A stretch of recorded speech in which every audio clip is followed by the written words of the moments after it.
which is pretty cool. So it's all unwrapped, and you can see if you look around these where the wheels are, you can see there's the ambient occlusion around it.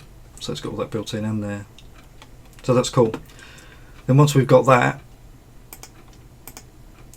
we can then head back in, and where this car has got all these materials, we don't need them anymore, so we can just delete all them. Add a new material and just tell it to use texture. Then if I change the rendering here to texture, there you go, so there it is. You can see the texture's already done. It's got all the ambient occlusion in, everything else, which is quite nice.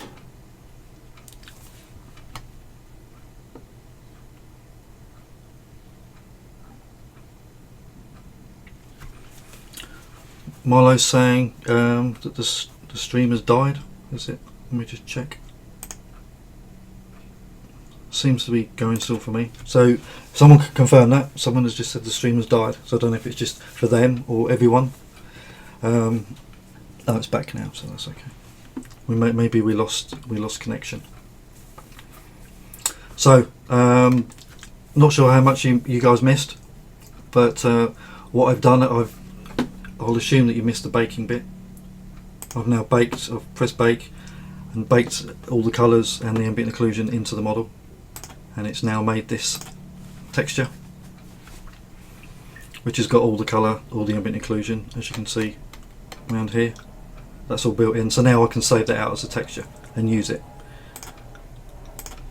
So I've deleted all the materials and just put one new material on it and set that to face textures, so we can see now, because I'm rendering in texture mode, we can see that car has got the texture on it. So that's ready to go into Game Guru now. So a couple of things we need to do. As you can see, the car, if this is the floor, the car's kind of going to be, whoops, is going to be underneath. So we just need to move that up. Normally I would use the shortcut keys to do this, but the shortcut keys are attached to my jingles, so I can't do it. So that's I'm just going to do it rough because it's only showing you. So I've just moved it up, so it's now the car is going to sit on the floor. And in Blender I'll do Control A, and then I can say set location, because you can see at the moment the location is up in the air, but we want it to be 0, 0, 0.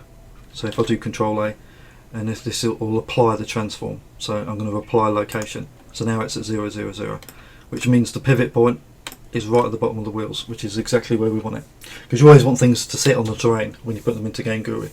So whenever you've finished modelling and got a model ready to put into it, just make sure that the bottom of the feet, bottom of the wheels, bottom of the house, etc. will always sit on 0 and not go underneath it.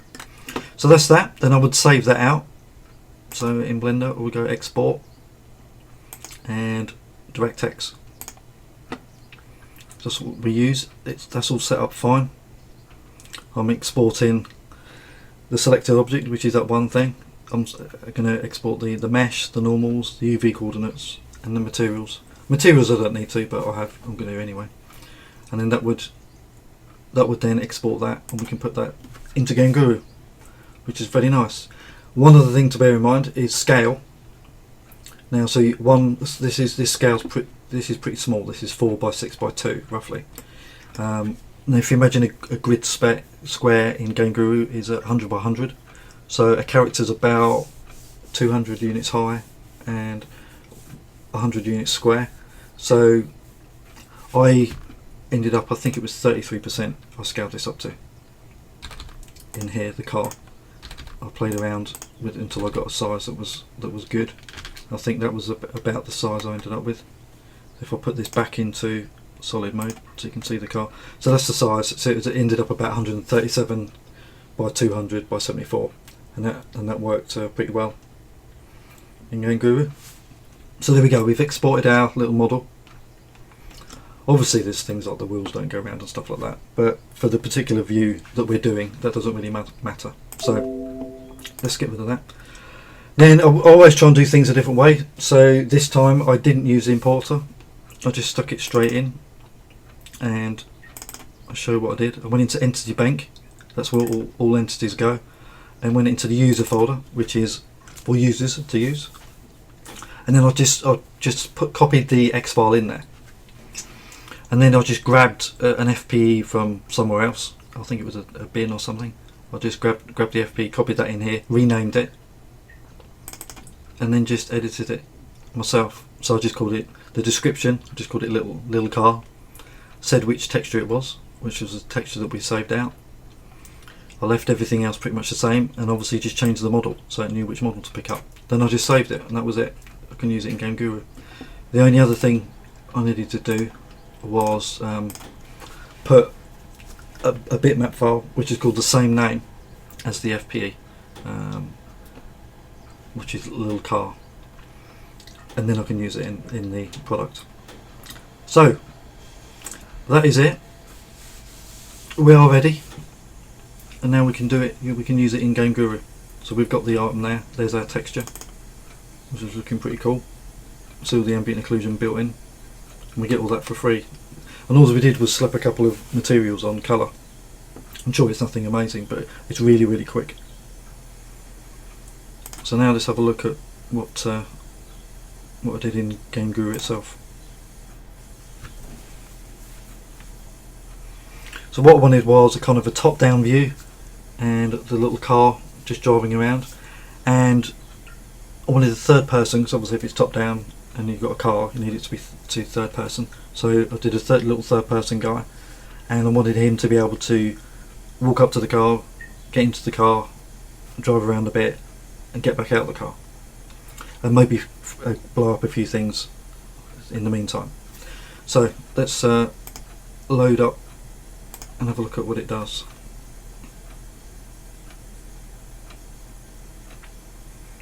Dun dun dun dun dun. So here we are. So there's the car. All the texture, got the ambient occlusion on it and all that. Looking just as phenomenal as it did in Blender. And pretty much the right scale. There's our third person guy. And then I drew a little road for him to drive around, put a few things, and then put a few barrels that you can blow up as well. So let's have a look at what it does. Play!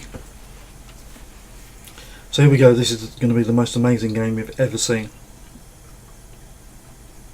Possibly not, but it's a good little, you know, this didn't take very long, and it shows you how you can use Game Guru to do other things. So this is top down, as you can see. There's my character walking around, little guy, and it's a different look to the first person look, and it's a different look to the usual third person as well. It's from the top. So there's our car. So we'll walk up to the car. It says at the bottom, press E to enter. So press E, and now we're in the car, and we can drive the car around. Whee! So I'm using WASD, and if you let it go, it will slowly decelerate. But you can also press the S to brake, and then if we go back up here, we can see some barrels. So we'll stop here, and we can press E to get out, and then we can shoot these barrels and kill ourselves. So that's the basics of it. Nice, a little bit different to normal. You can actually, yeah, very like Milo says, yeah, it's kind of is GTA in a way, because it's the first ever. I think the first three, no, not the first three, but certainly the GTA, the very first one, was top down. And I remember there was a GTA London which was like top down as well, and they were top down for the first 2 or 3. I think GTA 3 is 3D, but then it was like San Andreas and all that stuff. But yeah, certainly the first couple is classic GTA. So we kind of are making GTA, in our own way. So how do we get this? How do we get this to work?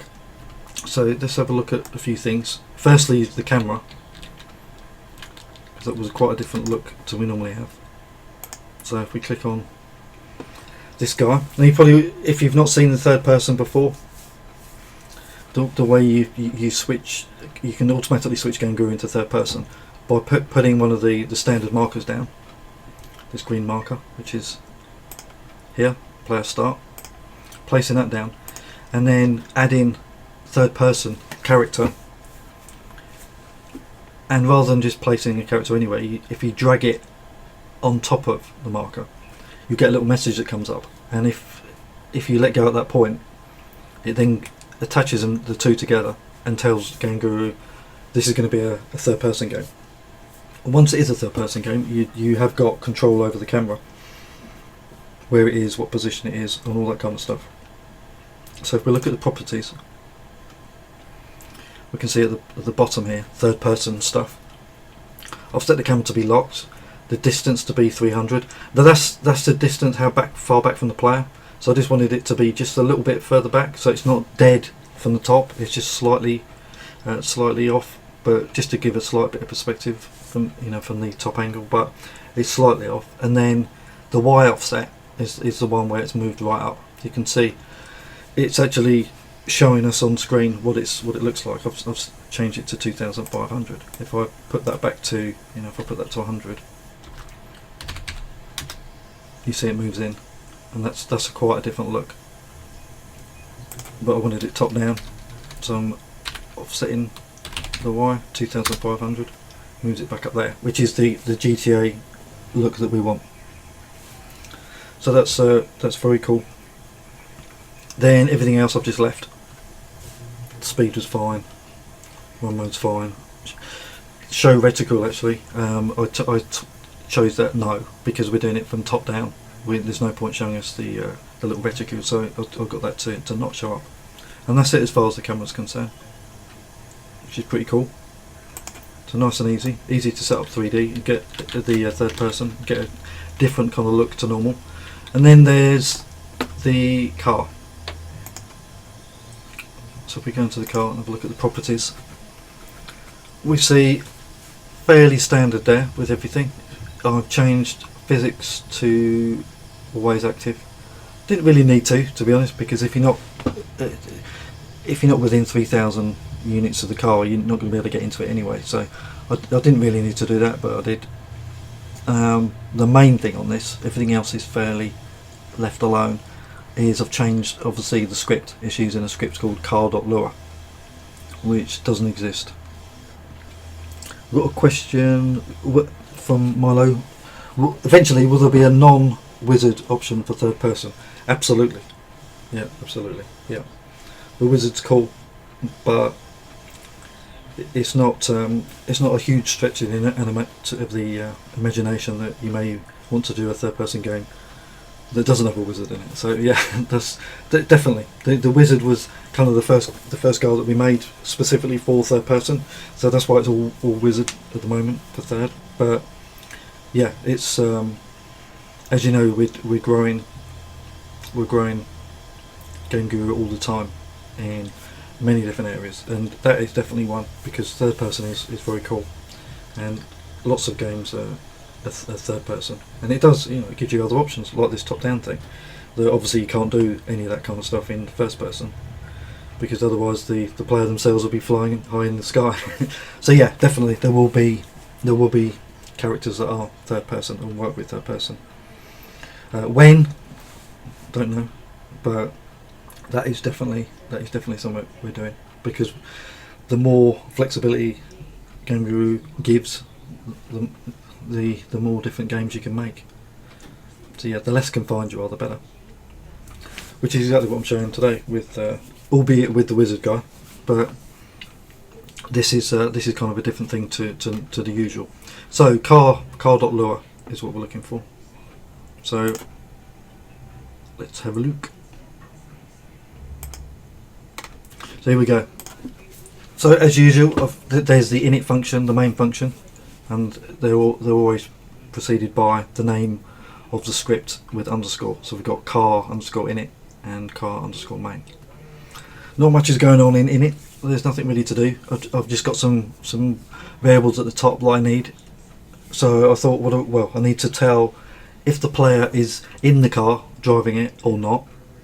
So that variable in car. So if it's 0, he's not in the car, and if it's 1, he is.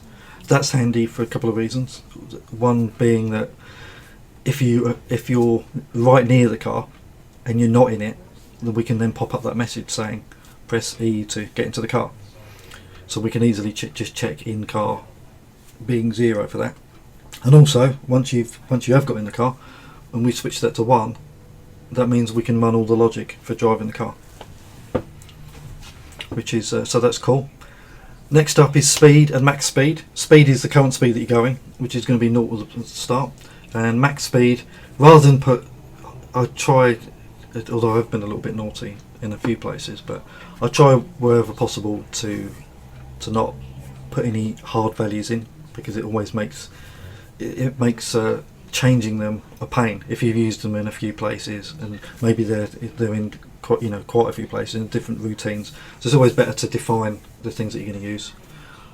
So I've got max speed at 10,000, which I did guess that a bit, but as you can appreciate with scripts, it's fun to try a few numbers out, run it, see how it works, go back. And originally when I did the car, I think I set that to something like 200 or something, and it was this snail was going, it was so slow. So I put it up to 10,000 and it's fine.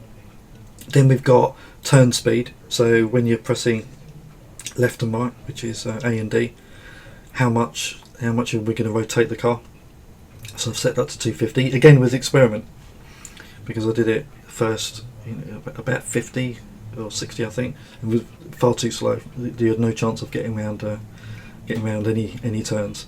So 250 is what I settled with. And then I've got this thing, wait for key release. The reason is because you've got, I wanted the player to press E to enter the car and then E to exit.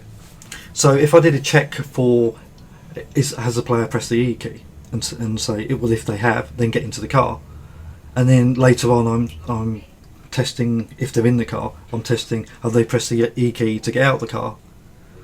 The problem is as soon as you press E to get in the car, you'll get in it, and then it will go to the driving bit and you say, oh, they've pressed E, and they'll get straight back out again. So they'll kind of never end up in the car. They'll get in and get out all the time. So I've got this wait for key release, just so whenever you press it, I can just set that variable and just wait for the player to release the key. Then I can clear that flag, and then I can always check, has the person pressed E, and is that waiting for release, is it 0? In other words, have they let go of it from the last time that they pressed? So that's all that is. Then into the main function, which is, as you can see, is pretty small. It's fairly simple. I'm checking the player distance against the car, and if it's less than 150 and they're not in the car and they're not waiting for that key to be released, then I can stick up that prompt saying press E to enter. Then if they do press it, if they have pressed it, I can then set in car to 1, and again, like I was saying about that key release, I'm just saying wait for them to release that key next time. So that's it as far as getting into the car. That's the whole code. Then this from here to here is the actual in-car stuff. So if in-car is 1, then I'm doing a little cheat to get the player to follow the car around, and I made sure when I made the car that the car was slightly higher than the player, so so his head wouldn't poke out the roof and stuff. So I'm teleporting the player to the car once the car's switched on. So wherever the car goes, the player goes, which is cool. Because of that, I've had to switch it collision off, because the player's got collision on him and the car's got collision on it. So if you put two physics objects in the same place, they're not going to play friendly. So I've turned collision off. Looking at this, I think it will be a good idea, a good feature for Game Guru in the future, that we have a turn the collision off on the player, because then you could put the player inside anything and just move that other thing, and the player's not going to interfere. So I think that will be a good thing. So if you guys think that as well, please vote on it, because I think that'll be a neat feature. But anyway, for now, that's okay. I've just turned the collision off on the car instead. So now So Molo's saying maybe even have an option to have various weapons push a third person view. Example, mortar launcher or catapult. Yep, that's brilliant. That's a brilliant idea. That's actually that's actually something we've put some commands in there to make that possible. We've got like freeze player and we've got hide weapons and all that kind of thing. So you could say walk up to a turret, get in the turret, use that. We've got some commands in there already to aid with that kind of thing. But yeah, from this third person, rather than that car that I did, it could have been a catapult, or it could have been a trampoline, it could have been a rocket launcher, anything really. Whichever thing that you want. Anyway, so back to this. If I'm pressing now this G key press W, what's that? You might ask. So if we go back to the trusty globals lure, and as I always say, globals lure has got every single routine that you can call and every single global that you can use that's set in here. So I always have global lure open, because I'm not going to remember every single name of everything, so I always look it up. So those keys, as you can see here, you do have the ability to get the scan code that's being pressed, or say in key, so that will return which key is being pressed. So you can say is in key equal to, and you can put in inverted commas A, so you say are they pressing the A key. But if they're going to be pressing many buttons, or a few buttons, then it's a good idea to use these. So considering WASD are very common, they've got, each one of them's got their own variable. So we can check if the W key is pressed just by reading the value of this. It will be set every frame, it will be updated. So if it's not being pressed, it will be 0. If it is being pressed, it will be 1. So going back here, we've got if the W key equals 1, and remember we're only in the in car, so that means this is only happening once we've got into the car. Otherwise this whole block will be skipped. So if they're pressing the W key, then increase the speed, which remember is the current speed that they're going at. So speed equals speed plus 10. Now again, as I said earlier, I broke my own rule there. I put an actual number in, which is a bit naughty. And if this was going in the product, obviously I would not be putting a number in there. Or if I did, I'd be getting told off. So that's very naughty. But I've done it, so never mind. So I'm adding 10, and then if they're not pressing the W key, it's going to slowly slow down. So if they're not pressing it, we've got an else, and we'll just take off 5. So it will slow down. So it'll slow down half the speed compared to where it'll accelerate. Accelerate is double the speed of decelerate. Then we've got A, the A key. We're checking for that. Now that's left and D is right. So if we're pressing the A key, we're using the rotate Y, which is, let me just show you in Blender. 3D packages are normally completely different, unfortunately, to 3D engines, in that in Blender, X is across there, Z is the depth, Y is the depth. So like an XY two-dimensional grid, X across and Y is the depth, and then Z is up. In a 3D engine, it's actually Y is up and Z is the depth, which is it's a problem. But as long as you remember that, it's not too bad. But just to show you what I was going to do is which one's what. If I and forget Blender for a minute, I'm showing you what it is in a 3D engine. If you want to rotate around the Y, it will turn it like this. This is rotating around the Y. So it's equivalent of you looking around. Then rotating on the Z, on the X, is the equivalent of tilting forward. And then Z is rocking side by side. But the most useful one is almost always the Y. So if you want to move a car around and look at different directions, it will be the Y axis that we're going to be rotating on. So let's go back. So we've got speed equals speed plus 10, and we've got speed equals speed minus 5 if you're not holding that key down. Then we've got the A key, which is using the rotate, which I've just shown. So we're rotating Y. Now we're doing it minus turn speed, which we've put up here, because angles always go clockwise. So if we want to turn to the left, we want to subtract. So we're doing it minus turn speed.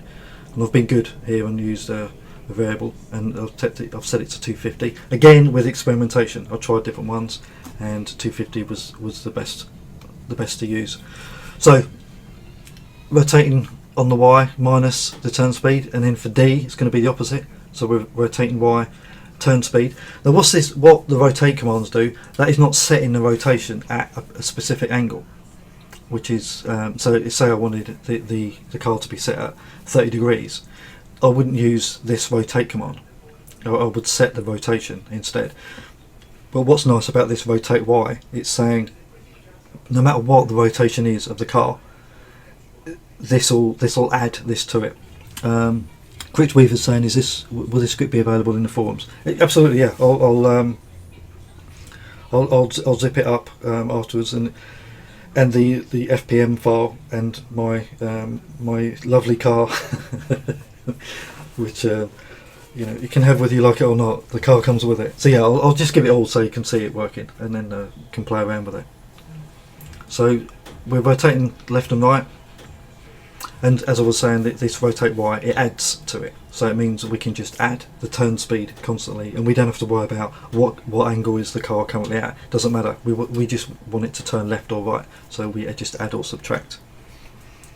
So last one is the S key, which is brake. So we know if we're not pressing W, then we're already going to be losing 5 off of the speed. But if we're pressing S as well, we're going to lose another 10. So it'll brake a lot quicker. So it's going to be braking 50% quicker than it accelerates, which is cool. So we'll stop pretty quick. Maybe that's not quick enough, but I thought that was okay. Then we need to just do some checks down here to make sure that the numbers we end up with are usable, because we don't want, as you can see, we're adding to speed, we're subtracting from speed. It's very likely if we keep holding down S, speed is obviously going to go below 0, and if we keep holding speed, there's no cap on it or anything, so it's just going to be whatever number it is. So there's 2 tests here just to make sure it's not below 0 and not above the max speed, which again I've been good and use it up here. What we could have done with S is we might wanted to have the car being able to reverse.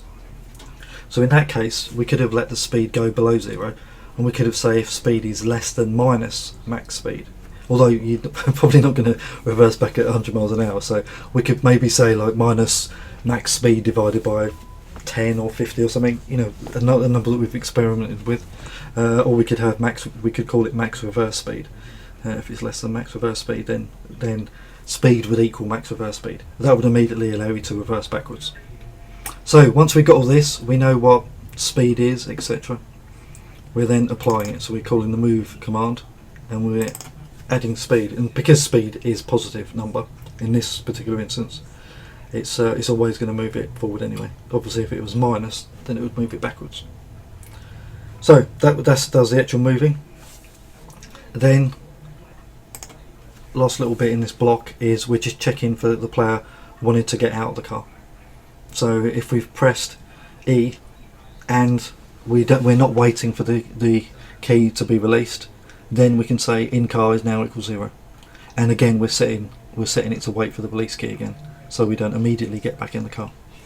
So that's that block. Then the very last thing that's done in it is dealing with that release key, because we know if the E key is 0, then we don't need the wait for release key is not relevant anymore, so we can just set it to 0. So it automatically clears itself. As soon as the player releases the key, it resets that flag, and that's it. So it's only a short script, like 64 lines, and we've got not the most amazing car in the world, but we've got a car. It's quite fun, and we've done it all ourselves in Game Guru with Blender and a script, and that's it. So let's look at it one last time in all its magnificence. I'll see if I can not blow myself up this time.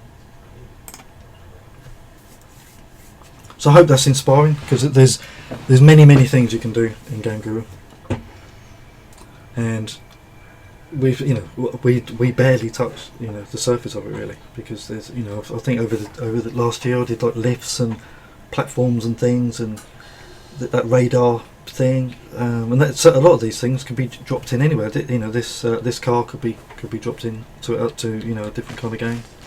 So walk up to our car, get in, off we go. Whee! We'll just go for a little drive this time. You could have other cars there. I was going to actually, because I ran out of time, I was actually going to have a blue car, and we could get into that. Actually, I better park a bit further away. So there were the barrels that I want to blow up. So let's get out.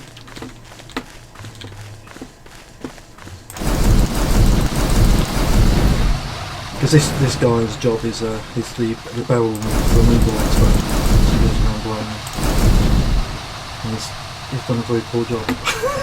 I actually stacked them up because the fireballs fire at a certain height, so I stacked up the barrels, and I think he just managed to knock them off rather than actually blow them up. So he's failed on his mission.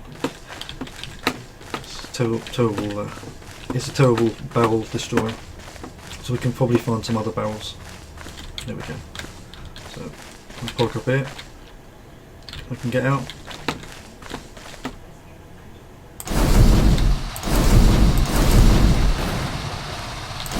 You got 2 barrels.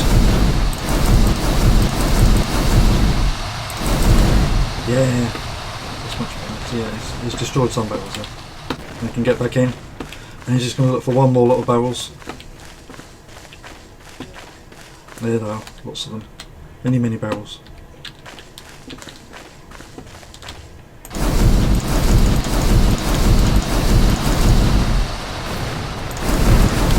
Oof. So yeah, they're all gone.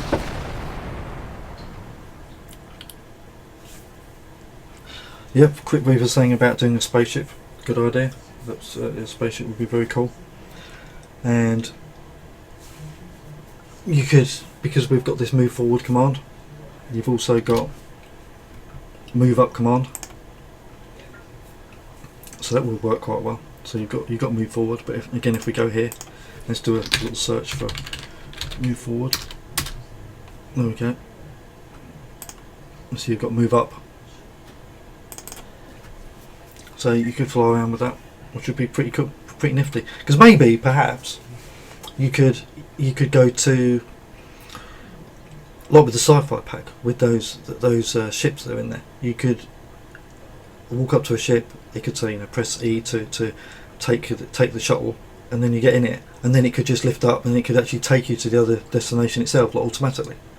And then it would land, and you could get out. That would be pretty cool, and it would be nicer than just kind of teleporting there or having to walk all the way. So you can imagine you get to the end of a level, and you've just or an end of a big cavern, and you've just found the item that you're looking for. Rather than to traipse all the way back, you could have a little vehicle there that will take you all the way back, which is pretty cool. So yeah, there's many possibilities. As Quick Weaver's just given one. There's loads of things you can do with that. Once you can, because you can teleport the player into any objects. It can be platforms, a flying carpet, a monorail going around, all sorts of things. So that is it for today. If there's any other questions, please speak now or hold your peace until next time. But I'd imagine Lee will be back next week, probably, because I'm sure he misses doing this. I know he's stuck in meetings today, being the Mr. Businessman, but he'd be back to normal coding tomorrow. So hopefully that's been of some interest. It shows even someone that has absolutely no artistic talent at all, me, can make something and move it around in Game Guru with fairly quickly, fairly easily. Just 64 lines of script. That's all. And I've got a little car going around. Very nice. So, thanks everyone for watching. I will see you soon. And until then, keep making games. See you later, guys.